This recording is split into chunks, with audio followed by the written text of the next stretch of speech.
Tenemos el gusto y el honor esta noche de poder conversar con Enrique Pressburger, el emprendedor de Factor Express. Hoy con una camiseta, una cachucha muy diferente a la que usualmente conversamos. Hoy a nombre de Pepe, Toño, Ana y Mari, como solemos hacerlo una vez cada mes, en función de entender lo que están viviendo nuestras micro y pequeñas empresas. Enrique, bienvenido. Muchas gracias por la invitación y al consejo también por darme la oportunidad. Platícanos primero que nada, ¿qué es Factor Express? Factor Express es una sociedad financiera de objeto múltiple, una SOFOM, encargada de financiar a las pequeñas y medianas empresas. Es decir, que es una financiera no bancaria, es una pyme financiera que se dedica a atender pymes de otros sectores. Digamos que es un tratamiento de pyme para pyme en materia de finanzas. Descríbenos el perfil de tu cliente. El perfil de nuestro cliente básicamente son emprendedores, gente que empieza un negocio, gente que tiene ya vendiendo algún producto o servicio por algún tiempo y que tiene diversos canales de venta, que pueden ser cadenas comerciales, que pueden ser departamentales, que pueden ser autoservicios, mayoristas o distribuidores, y que tienen ciclos de venta donde tienen que entregar de manera constante y sin embargo cobran a plazos de pago muy largos. Es decir, semanalmente tendrán que proveer servicios, productos donde tienen que entregar cada semana y sin embargo cobran cada 60, 90 o hasta 120 días. Entonces, ¿cómo haces para empatar una producción que no se puede frenar y tiene que ser constante en el tiempo contra una cobranza que justamente hace lo contrario? Se frena y se desfasa en el tiempo.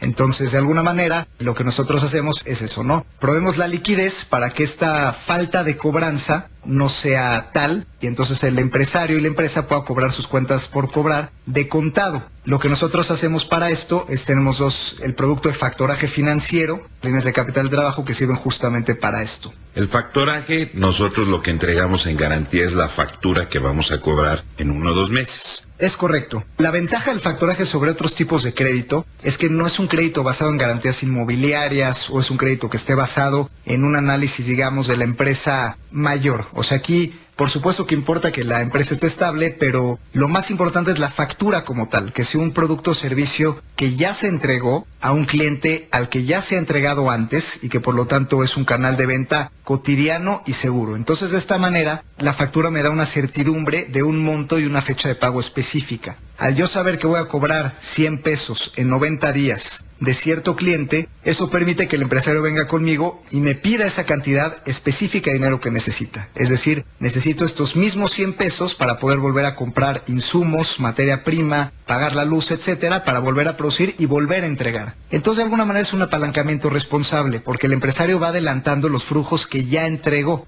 Él recibe el dinero de mercancía que entregó específicamente. Si entregó 157 pesos y lo va a cobrar en 3 meses, él adelanta esos mismos 157 pesos, que digamos además no repaga a la financiera hasta el momento en que cobra. Es decir, yo de esos 157, supongamos que le descuento esa factura, entonces le pago de contado 150, digamos, restando intereses, comisiones, etcétera, y él me va a pagar hasta 3 meses después los 157, por lo cual no tiene que hacer pagos periódicos, digamos, de intereses y capital. Entonces él en 3 meses no desembolsa ni un centavo, más bien recibe el dinero y cobra hasta que su cliente le paga y entonces puede repagar la financiera. Esto cambia mucho de lo que es un crédito tradicional, donde digamos una línea sería, bueno, pues yo te doy una línea de 500 pesos, ¿no? Y a lo mejor si el señor vendió 157, no necesitaba necesariamente los 500, pero va a recibir la línea de crédito de los 500 y eso va a significar que en el mes 1, 2 y 3 va a tener que pagar amortizaciones aproximadas de 200,000 pesos cada mes. Entonces recibe más dinero del que necesita y sacrifica esta liquidez dentro de los meses 1, 2 y 3 porque tiene que estar repagando inmediatamente la línea que le fue otorgada, ¿no? Entonces digamos que es un financiamiento a la medida y seguro sobre lo que ya vendiste y no aleatorio al aire. En este ecosistema en el que vivimos las pymes, ¿qué fue lo que tú detectaste y lo que finalmente están trabajando en Factor Express para venir a cubrir dentro de lo que faltaba?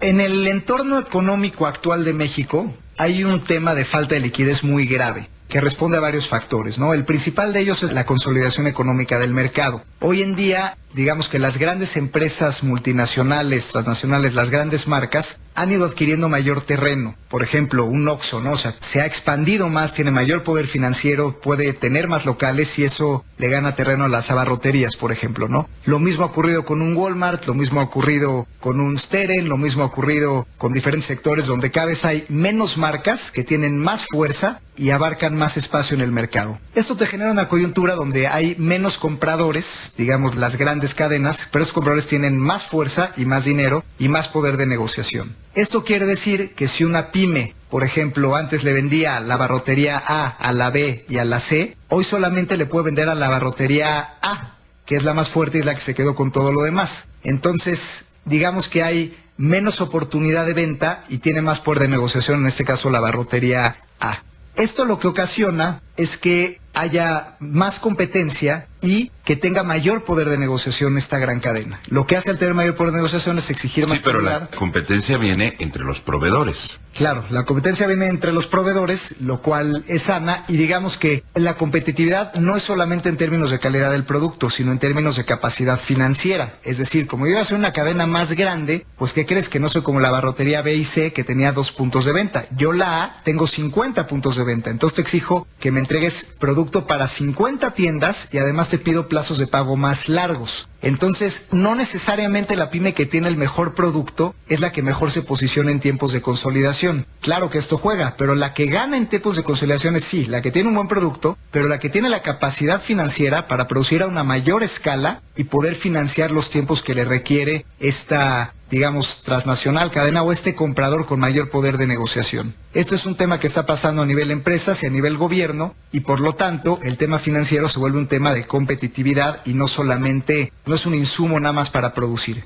Enrique, ¿qué necesita actualmente una pequeña, una microempresa para poder prepararse en este entorno y poder precisamente gestionar con base en una propuesta como la que tú nos haces y poder mantener esa competitividad con los iguales? Ok, excelente pregunta. Justamente en este tenor, hoy en día que las pymes tengan un aliado financiero es una cosa fundamental para todas ellas. Es una cuestión que tienen que tener. O sea, una pyme hoy en día tiene que planear su compra de insumos en función a los créditos que tenga. Tienes que hacer compras de oportunidad, tienes que adquirir créditos para comprar tus materiales en tiempo y forma, para poder producir por adelantado, tener un inventario, poder responder a las emergencias de las grandes cadenas y entonces poder ser un proveedor confiable, que cuando te piden alto volumen, tú tienes la mercancía, cuando te piden entregar rápido también la tienes, y cuando hay alguna cuestión que te retrase con los pagos, pues tú tienes la capacidad de aguantar y poder seguir produciendo. Para esto, como pyme, pues tú te tienes que preparar, tienes que, por tus propios medios, gestionar líneas de crédito que sean a la medida de tus necesidades, ¿no? Y es ahí donde empresas como nosotros, el Factor Express, pues justamente hacemos eso. Entendemos quiénes son tus clientes, a quiénes le facturas, cuál es el monto promedio que estos te exigen, cuál es tu margen de rentabilidad que tienes normalmente en la venta, y en función a ello, al financiar constantemente las facturas, hacemos que el ciclo efectivo de nuestros clientes mejore, es decir, que ellos se entreguen y al darnos la factura y cobren de contado, puedan volver a comprar insumos, puedan volver a producir y entren en un círculo virtuoso que no dependa de la capacidad de pago de su cliente, sino dependa de la planeación de ellos mismos. Todavía hay cabos sueltos de una reforma financiera que no acabó de dejar en blanco y negro el contexto y las condiciones tanto para las pequeñas financieras como para los pequeños usuarios del sector financiero.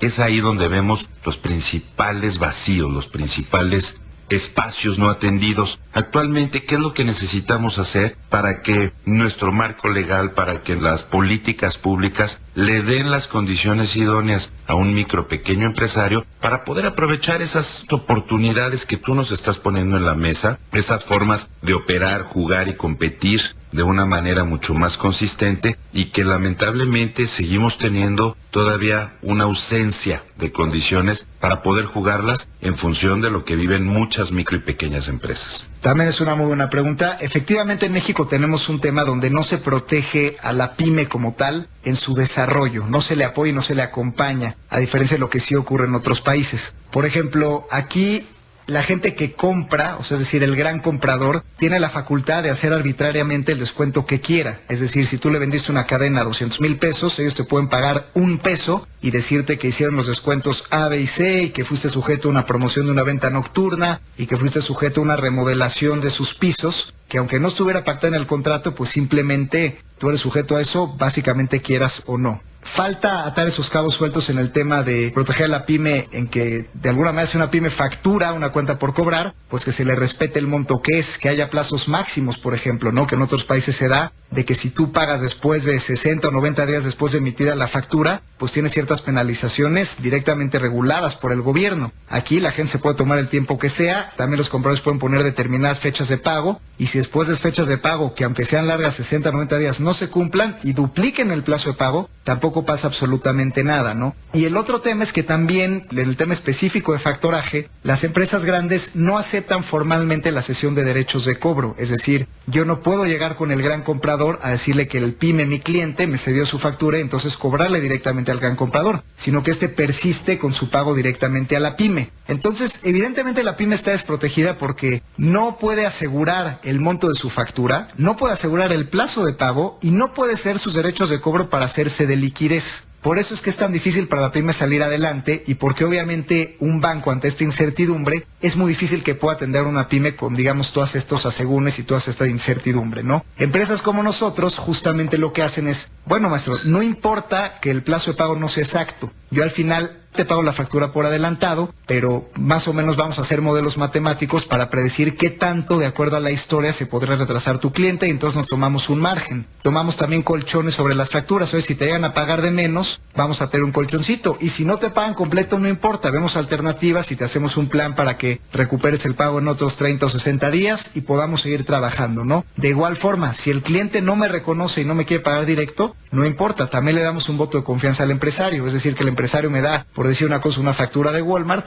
yo le pago la factura de Walmart por anticipado, él la vuelve a cobrar de Walmart directamente quien no quiso pagarme a mí, y entonces él me regresa el dinero, es decir, le damos el voto de confianza al empresario que cobre 2 veces, ¿no? Ya te pagué yo la factura y ya te pagó el cliente y me regresaste. Entonces, esta flexibilidad en montos, plazos, o sea, de adaptarte a un sistema justamente con huecos legales y con cierta desprotección, empresas con nosotros vienen a llenar ese hueco para decirle a las pymes sí se puede y sí hay financiamiento específico para ti. Ahí estamos partiendo de 2 factores muy importantes. Uno es la parte de lo fiscal. Que fiscalmente para mí probablemente si no hay todo un procedimiento legal no será deducible el pago que te estoy haciendo. Entonces probablemente ahí hay uno de los vacíos. Y la otra naturalmente es en lo que refiere a la auditabilidad cuando tienes esquemas rígidos de gobierno corporativo en donde no hay aspectos de ley que protejan a la misma empresa que hace una operación de esta naturaleza. Porque como funcionamos los mexicanos, es muy fácil entender que estás haciendo sucio algo que puede ser totalmente transparente, producto de que han pasado muchas cosas en el tiempo que se le acaba pagando un tercero el servicio que estamos contratando por otro lado. Y generalmente pues ahí se puede malinterpretar que está pasando algo chueco porque no tenemos las reglas de juego establecidas. Es correcto, es un excelente punto, porque a veces justamente ese miedo a hacer algo malo puede llevar a las pymes a pues simplemente congelarse, ¿no? La figura que hacemos nosotros es una figura perfectamente legal, digamos que además existe en todo el mundo. O sea, el nombre formal de lo que estoy platicando es el factoraje con recurso de cobranza delegada. Que esto se traduce, que el factoraje cuando decimos con recurso quiere decir que el proveedor es obligado solidario de la factura que cede, es decir, sí te di la factura de Walmart, pero si Walmart no me paga a mí, yo proveedor asumo la responsabilidad. Y el tema de la cobranza delegada, tú en el contrato nombras al mismo proveedor que tiene la función delegada de cobrarle al cliente en tu nombre, ¿no? Entonces, de alguna manera, o sea, fiscalmente está cubierto, es una figura que es permitida por ley, que el proveedor pueda hacerse de sus cuentas por cobrar anticipadamente, pueda cobrar de contado la factura de cualquiera de sus clientes, hacer deducible el cargo y hacerlo dentro del sistema financiero formal a través de una SOFOM como nosotros, que le damos la alternativa y le damos, por lo tanto, tasas de interés muy competitivas. Claro que la otra alternativa sería, híjole, pues es que el cliente ya me dijo que me paga a mí y que no aceptación de derechos de cobro, pues entonces ahí sí me voy con con un agiotista que me preste dinero informal, que me presta sobre tasas de interés diarias, no es transparente, no es deducible, y es ahí donde justamente la ignorancia de ciertas posibilidades legales de financiamiento pues le pueden pegar muy duro a la pyme, porque esto es difícil de justificar, ¿no?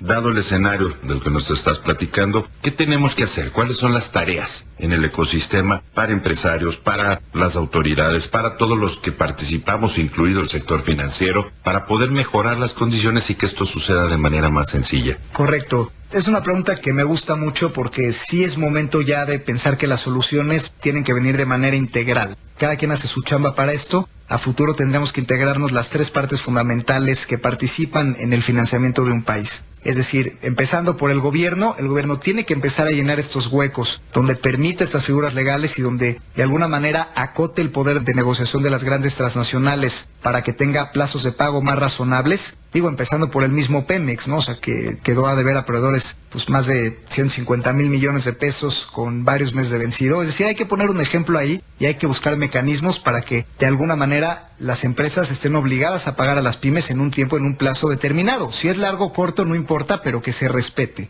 Llevar tecnología para que las facturas puedan estar detectadas por todos, que no haya duplicidades, etcétera. Es lo primero, hay que poner reglas del juego. La segunda vienen las empresas financieras, que nosotros de alguna manera también podamos seguir teniendo fondeo de la banca de desarrollo, que los marcos legales nos permitan seguir teniendo fondeo privado, fondeo internacional, que vaya de la mano, por supuesto, con la regulación, que es lo que ha sucedido en el sector SOFOMES, que hemos estado más regulados. Sin embargo, nos falta esa situación de mayores mecanismos de financiamiento, donde nosotros tendríamos que tener la obligación de adaptarnos a las pymes, ofrecerles alternativas, ofrecerles tasas competitivas, que esa es nuestra tarea para darles lo que necesitan. Y las pymes como tal, pues tienen también que meterse en este juego de entender que el financiamiento ya no es un lujo, ya no es que algunas lo necesitan y otras no, porque lo hacen con capital. Es decir, hoy en día, como dijimos, el financiamiento tiene que ver con la competitividad, porque ya tiene que ver con la oportunidad de producir y entregar en tiempo, ¿no? Entonces, como tal, las pymes tienen su responsabilidad de entregar buenos estados financieros, de manejar bien sus compañías, de tener, digamos, ordenados sus libros para que puedan hacer sujetos de crédito, si bien con parámetros más o menos flexibles, depende de la entidad. Pero bueno, al final así se cierra el ciclo. Una pyme responsable que tiene bien sus números, que acude a una entidad financiera que es apoyada por el marco regulatorio y que le puede ofrecer productos atractivos, y al final un gobierno que acote el mercado de alguna manera para que se puedan predecir los flujos de pago y sea transparente y todos puedan cobrar y prestar como Dios manda, para que haya certidumbre y haya más inversión en consecuencia. Si alguien quiere hacer negocios con Factor Express, ¿cómo te localizan?